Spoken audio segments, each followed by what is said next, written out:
देखिए, वो परिवारवादी पार्टी के लोग को ऐसे ही लगता है।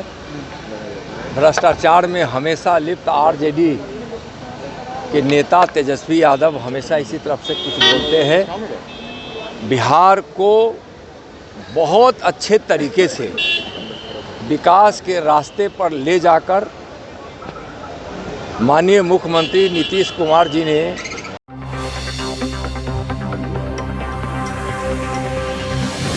नमस्कार, आप देख रहे हैं पीटीएन न्यूज और मैं हूं आपके साथ प्रभाकर पांडे। आपको बता दें कि नेता प्रतिपक्ष तेजस्वी प्रसाद यादव ने भारतीय जनता पार्टी और अमित शाह पर यह बड़ा गंभीर आरोप लगाया था और कहा था कि नीतीश कुमार को मौन कर दिया गया है और बिहार की जो सरकार है वो अमित शाह चला रहे हैं, भारतीय जनता पार्टी चला रही है। इस पर केंद्रीय गृह राज्य मंत्री नित्यानंद राय ने बड़ा बयान दे दिया है। कहा है कि तेजस्वी प्रसाद यादव बिहार में भ्रम फैला रहे हैं और उनके पास कोई काम नहीं है, वो प्रतिपक्ष में हैं, लेकिन उनके पास अभी बेरोजगारी है। इस समय में तेजस्वी प्रसाद यादव कुछ भी अनर्गल बयान दे रहे हैं। यानी सीधे तौर पर कहा है कि सुशासन की सरकार है बिहार में और नीतीश कुमार का इकबाल है पूरे प्रशासनिक विभाग में और सुशासन की सरकार नीतीश कुमार चला रहे हैं। कोई अमित शाह या भारतीय जनता पार्टी नहीं चला रही है, ये सहयोग पार्टी है और पार्टी नीतीश कुमार के ही बलबूते चल रही है। इस तरह की बातें कहते नजर आए। और क्या कुछ कहा है नित्यानंद राय ने, छोड़े जाते हैं आपको उनकी बातों के साथ। देखिए, वो परिवारवादी पार्टी के लोग को ऐसे ही लगता है। भ्रष्टाचार में हमेशा लिप्त आरजेडी के नेता तेजस्वी यादव हमेशा इसी तरफ से कुछ बोलते हैं। बिहार को बहुत अच्छे तरीके से विकास के रास्ते पर ले जाकर माननीय मुख्यमंत्री नीतीश कुमार जी ने बिहार के भविष्य को संवारा है। जंगल राज से मुक्ति उन्होंने दिलाई है, विधि व्यवस्था को स्थापित उन्होंने किया है। आज बिहार में उद्योग धंधे भी लग रहे हैं, सड़कें अच्छी है, बिजली घर घर तक पहुंची है और बिजली पर्याप्त मात्रा में लोगों को मिल भी रहा है। आज स्वास्थ्य की उत्तम व्यवस्था की गई है। तो इस तरह से कुछ नहीं करने की इतिहास रचने वाले, यानी बिहार को बदनाम और बिहार को चौपट करने वाले पार्टी के नेता तेजस्वी जी क्या बोलेंगे।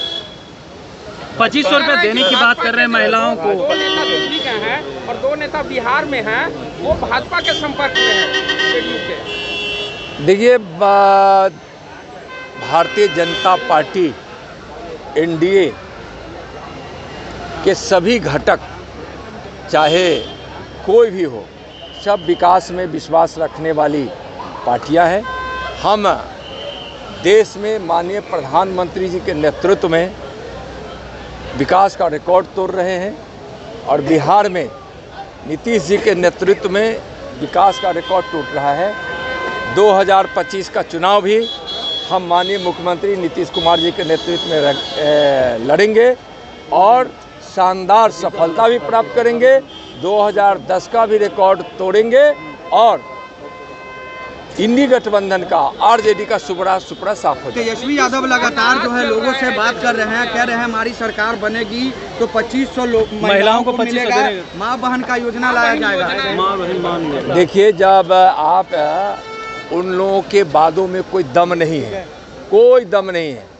15 वर्षों तक जो शासन करने का मौका उनके परिवार को, उनके पिताजी को, उनके माताजी को मिला था और तो उन्होंने क्या किया, बिहार को बदनाम किया, चौपट किया और बिहार को अंधेरे की ओर ले गए। तो 15 वर्षों में तो उन्होंने कुछ किया ही नहीं और आज जो भी वादा करे, कोई वादा नहीं पूरा कर सकते हैं, वह भ्रष्टाचारी लोग हैं। और जो एनडीए वादा करेगी, उस संपूर्ण वादा को पूरा पहले भी की है और आगे भी करेगी। तेजस्वी यादव जो है अपने पिता का, यादव ने भी कहा भाजपा कभी घिरने वाली नहीं है। भारतीय जनता पार्टी ने, हमारे सभी नेताओं ने प्रारंभ से ही अंबेडकर जी का हमेशा सम्मान किया है और कांग्रेस हमेशा अंबेडकर जी को अपमानित ही करने का काम की है। कांग्रेस ने अंबेडकर जी की भावनाएं जो संविधान में निहित है उसका भी हमेशा अपमान ही की है। कांग्रेस 3 बार उनको चुनाव नहीं जीतने दी। कांग्रेस के नेता प्रचार में जाकर उनको चुनाव हराने का काम की, हमेशा अपमानित की, जिसके कारण उनको हमेशा अपमानित महसूस हुआ और उन्होंने इस्तीफा भी दिया था। बाबा साहब भीमराव अंबेडकर जी हमेशा दलित वंचित पिछड़ों के हक की बात करते रहे और संविधान की मूल भावनाओं में उसको उन्होंने निहित किया। हमारे अनुसूचित जाति और जनजाति भाइयों के साथ तो कांग्रेस हमेशा मजाक ही करती रही, उनके भविष्य की भी चिंता नहीं की। और माननीय नरेंद्र मोदी जी के नेतृत्व में आज देखिए कि दलित भाइयों बहनों को और अनुसूचित जनजाति के भाइयों बहनों को कितना सम्मान मिला है, कितने बड़े बड़े पद पर माननीय प्रधानमंत्री जी ने उनको पहुंचाया है और उनको सम्मानित किया है। ओबीसी के आरक्षण को हमेशा कांग्रेस ने रोके रखा। आज़ादी के तुरंत बाद भी जब कमीशन ने पिछड़े वर्ग को आयोग देने की आरक्षण देने की बात की थी तो उसको भी रोके रखा। मंडल आयोग का जब रिपोर्ट सबमिट हुआ तो कांग्रेस उसको रोके रखी और कांग्रेस के नेता राजीव गांधी जी पानी पी पी कर सदन में विरोध किए और पिछड़ों को आरक्षण उन्होंने नहीं दिया। और जब कांग्रेस की सरकार बनी तो कांग्रेस की सरकार में आरजेडी सहित कम्युनिस्ट के लोग भी सम्मिलित थे। कभी उन्होंने ओबीसी को संवैधानिक दर्जा, ओबीसी आयोग को संवैधानिक दर्जा नहीं दिया। ओबीसी आयोग को संवैधानिक दर्जा नहीं देने का मतलब ही यह है कि कांग्रेस समेत उनके साझेदार सारी पार्टियां, इंडी गठबंधन की सारी पार्टियां ओबीसी के आरक्षण का हमेशा खिलाफ करती रही है। यानी वह चाहती थी, बोलती भी थी अगर आरजेडी जैसे संगठन के लोग, लेकिन उनके अंदर की भावना यही होती थी कि हम ओबीसी का हित नहीं करें।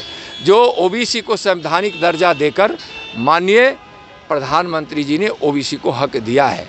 आप देखे होंगे कि मंत्रिमंडल में भी ओबीसी मंत्रियों की संख्या इतनी ज़्यादा कभी नहीं रही है।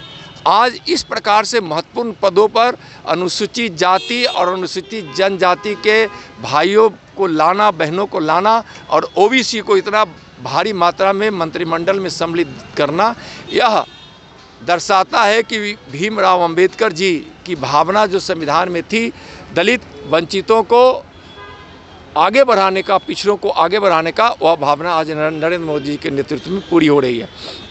कांग्रेस को तो मोह ही नहीं है कि वह बाबा साहब अंबेडकर के विषय में कुछ बोले, जिसने सब दिन अपमानित किया, सदन में जाने से रोका। वह कांग्रेस आज इस तरह की बात कर रही है। कांग्रेस हमेशा झूठों की पार्टियां रही है, परिवारवादी पार्टी है और कांग्रेस हमेशा लोकतंत्र की हत्या करती रही है, गरीबों का मजाक उड़ाती रही है। गरीबी मिटाओ नारा देने वाली कांग्रेस कभी गरीबों के हित की चिंता नहीं की, लेकिन 10 वर्षों में माननीय प्रधानमंत्री जी के नेतृत्व में आज 25 करोड़ गरीब गरीबी रेखा से बाहर आए हैं। आज गरीबों की इतनी कल्याणकारी योजनाएं चल रही है, जिसके कारण आज दलितों में, पिछड़ों में, वंचितों में, सबों में जो माननीय प्रधानमंत्री जी के द्वारा किए गए कल्याणकारी और विकास के कार्य से जो उनके जीवन में जो खुशियां पहुंच रही है, इससे कांग्रेस, आरजेडी जैसी पार्टियां घबरा गई है और झूठी बातों को लेकर लोगों के बीच में भ्रम फैलाने के काम करने में लगी है। बाबा भीमराव अंबेडकर का